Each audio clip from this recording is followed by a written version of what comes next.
Professor Syed Saidul হক হবিগঞ্জ ৪। সম্পূরক প্রশ্ন করুন।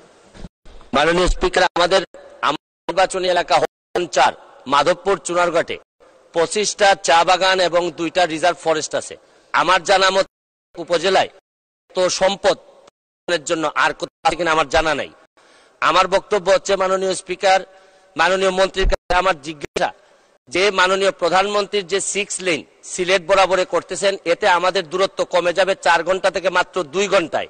ঢাকা থেকে এর চেয়ে কাছে চা বাগান আর কোথাও পাওয়া যাবে না।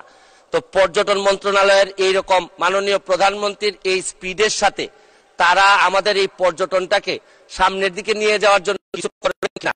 আমি দাঁড়িয়ে এই মহান সংসদে, উনিও মাননীয় আমাদের পর্যটন প্রতিমন্ত্রী ছিলেন, ওনার করার সুযোগ ছিল, উনি করেন নাই বলে হয়তো উনি এই সংসদে এইবার আসতে পারেন না। মাননীয় সদস্য, মাননীয় মন্ত্রী। ধন্যবাদ মাননীয় স্পিকার। মাননীয় সংসদ সদস্য যথার্থই বলেছেন যে যে এলাকাটা মাধবকুণ্ড, এই এলাকাটা অ্যাকচুয়ালি পর্যটনের জন্য অনেক উপকরণ আছে এবং সেখানে কিছু কিছু জায়গায় আমাদের পর্যটন কেন্দ্র আছে।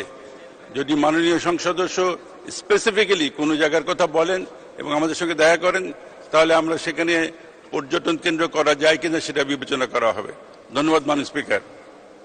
ধন্যবাদ মাননীয় মন্ত্রী। মাননীয়